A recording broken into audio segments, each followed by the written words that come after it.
I feel like I lost my wife the day she lost her mom, and 5 years later she's still drowning in grief, and I don't know how much longer I can live like this. Yeah, I know, everyone is fired up at the title and ready to tell me what a jerk I am. To those people, I implore you to read the rest of this post before making a judgment. My 36M wife's 33F mother passed away 5 years ago from lung cancer. It was not a peaceful or easy death by any means. Our lives understandably went on pause after the diagnosis, and we both spent a lot of time off work helping care for her mother. My wife had a pretty typical showing of grief at the time, cycling through different stages. Same with our 3 kids. After she passed, however, my wife got really bad. I totally understand this. I can't say I know exactly what she went through, because I haven't had a parent pass away, but I understand how devastated she was. For months after she could barely function, I gently took over pretty much all the responsibilities in the household and with the kids. She had been attending grief counseling since the diagnosis and continued after the death. None of this is the problem. I endeavored to be as supportive as possible. She cried on my shoulder every night for months, and I just thought this was the worst of for better or worse. The problem is that after 5 years, she does not seem any better or more functional. She stopped grief counseling about 4 years ago and refused to go again, stating it would not help her and that nothing could. About a month before any major holiday, she will have a major downturn. In bed half the day, crying all day, does not want to interact with the family, does not have the energy to do anything around the house. This will go on every single day until about a week after the holiday ends. Every holiday is intense grief, just as much now as it was 5 years ago. October, November, December, and January, her mom's birthday month, every year are particularly bad. I am essentially without my wife, and am a single parent to my 3 kids. Altogether, she is completely incapacitated by grief for about 6 months out of the year, and has been the past 5 years. When I say incapacitated, I mean incapacitated. When she is in the depths of her grief, she is completely incapable of intimacy with me or the kids. There is no cuddling, spending time with us, going on family outings. I don't get any intimacy for half the year. I've stopped asking her if she wants to talk about it because she can't get any words out between sobs if she tries. What hurts the most is that the kids have stopped asking or being concerned at this point. If they see their mom in bed when they get home, they just go about their day and might casually mention, "Oh, mom is sad today," if they're siblings, or I ask where she is. They don't really seek affection with her anymore, because they rarely get anything more than tears. I've discussed this with therapists, my parents, friends, etc., and I know all the rebuttals people have for this, so let me preempt them. 1. She is unwilling to go back to therapy for grief counseling or to see a doctor for depression. Yes, I know she's severely depressed. I can't force her to go to the doctor. I've tried so much. 2. Yes, it really is just as intense as it was 5 years ago. 3. No, I never tell her to get over it or blow her off. On my worst days I just give space and leave her be. Most days I try to offer her some comfort. If you want to judge me for leaving her alone, whatever, but know that I feel like I essentially have caretaker fatigue at this point. And 4. No, she does not have a history of depression, but she does have ADHD. Don't know if that's relevant. I feel like my wife died when her mom died. I would do anything to get her back, even a small piece of her, but she doesn't seem willing or able to move on past her mom's death. I feel awful for considering a divorce, but I don't know what else to do. First update, 2 days later, I just kind of threw that post together as a stream of consciousness vent on my break at work. I didn't go back and look at it until later because I just assumed it would get buried since I've never had anything I posted get any major attention. And, honestly, I thought I was going to get eviscerated in the comments for being insensitive or uncaring. I was floored by the number of responses and really kind DMs I got and felt a little overwhelmed at the idea of responding to them all, so I figured I would post an update here. A few people mentioned I should have her involuntarily admitted to a medical facility. I didn't mention in the original post, but I did ask our family doctor about that maybe a year ago, and he told me that unless she is a threat to herself or others, it's unlikely to happen. I looked this up myself as well, and that appears to be true, for the state we live in at least. I do agree that she needs medical treatment. I suspect that during her year of grief counseling after her mom's death that she was not honest with her counselor. I have a distinctly sad memory of her coming home after one of her last sessions and telling me that her counselor said she probably wouldn't need to go much longer. Then she went and laid down on the bed and cried. I haven't been able to convince her to go back to counseling. However, I'm glad I posted to Reddit, because somehow I hadn't really considered that she might need more intensive treatment than just counseling. I also saw one comment that scared the hell out of me, that she may do something drastic if I give her a divorce ultimatum. With those things in mind, I don't think doing that is the way to go. Instead, I'm planning to write her a letter explaining how we need her back, and that we love her and care for her deeply, but she needs more help than we can provide alone, and tell her that she needs to go to the doctor and be honest about what she's been going through. Thank you for your advice, everyone.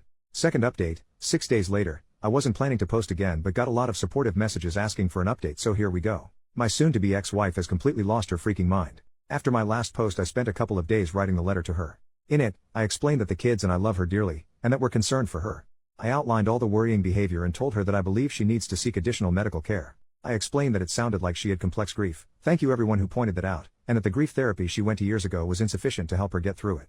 I did not say anything about potentially divorcing her, but did say that the kids can't continue to live in their current situation. It was a long letter and I don't really feel like transcribing it here. I read the letter to her the same night I finished writing it after the kids had gone to bed.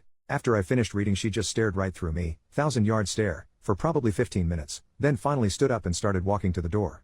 I panicked and tried to stop her, asked her where she was going. "Can we talk about this? I'm concerned for your safety." She rolled her eyes at me and said in the coldest voice I've ever heard her use, "I hope when your parents die someone doesn't tell you to get over it." After that I didn't try to stop her, I just let her go. I was pissed off for maybe 5 minutes before the panic set back in. I legitimately thought she was going to end herself. I checked my phone and she had turned her location off. I called and texted probably 50 times over the next hour, begging her to at least let me know she was okay and that she wasn't going to do something drastic. Right before I was about to call the police, I got a call from her phone. I answered immediately, and before I could get much of anything in, a man's voice told me she's fine but she doesn't want to talk to you, and then hung up. I felt like I was having an out-of-body experience at the time. I had no idea what the heck was going on. I almost called the cops anyway, but I was disassociating hard and talked myself out of it. I kept calling her phone all night but no one picked up again. After about 2 a.m. it started going straight to voicemail. I barely slept that night. When I woke up the next day she wasn't home. I took the kids to school and daycare. I normally do this and my wife is normally still asleep while I do, so thank God they didn't ask where mom was. I tried calling my wife's phone more all morning but still voicemail. I called her office and asked if she was at work, and they told me she had called in sick. I called in sick to work as well and basically just sat on my couch, trying to get a hold of her while being a nervous wreck. I called my mom as well and asked if she could pick the kids up from school today and watch them overnight. I didn't tell her everything that was going on yet, just that something had come up that was urgent and I needed some help. My wife walked in the door sometime after 4 p.m. I tried to hug her but she shied away from me. I asked her where she had been, no response, just a blank stare.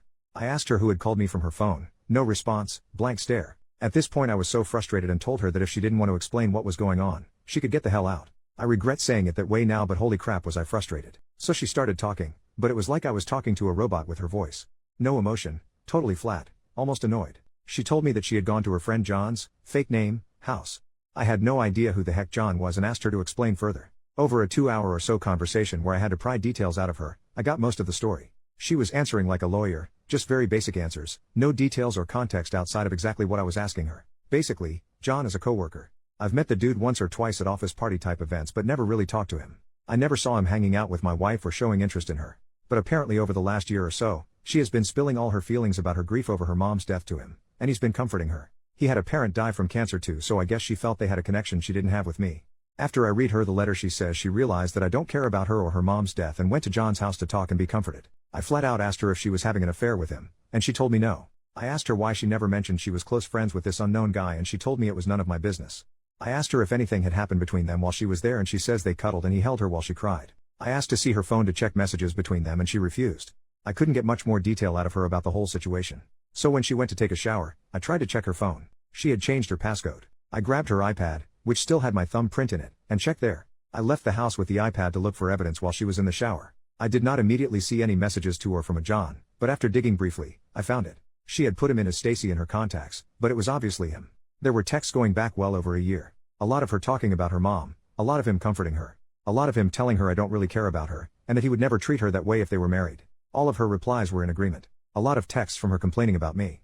A lot of him trash talking me. The night she left, she had texted him, "Screw it, I'm on my way over if the offer is still there," followed by an immediate yes reply. Then the next morning, a text from her to him saying if he asks, "We just talked." I threw up out my car door in a Walmart parking lot for 20 minutes. I came home and found her on the couch on her phone, totally unconcerned or unaware I had even left. I told her that I knew, and that she needed to leave. Again she just stared at me for a while, not responding, until I got aggravated and told her to get the hell out of the house. She immediately got up, told me John was right about you, and left. I haven't seen her since. I told the kids she went to visit her parents. I don't know what to tell them, but I have to tell them something soon.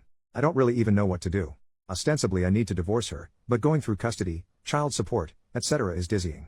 I feel paralyzed and haven't made a move yet. I know she's lost her mind and this is probably some kind of psychotic break, but I just can't care anymore. I put on a brave face to go to work, then for my kids at night, and then cry after they go to bed until I fall asleep. I honestly feel like my life is essentially over. I do feel like John took advantage of her vulnerability, but I don't even want to bother trying to get her to see that he's a predator. She chose this over her own family that is stuck with her. I don't think I'll be posting any more updates or logging into this account anymore. Reddit rave, OP's account got suspended in 2024, hopefully we get an update on how he and his family are doing in the future.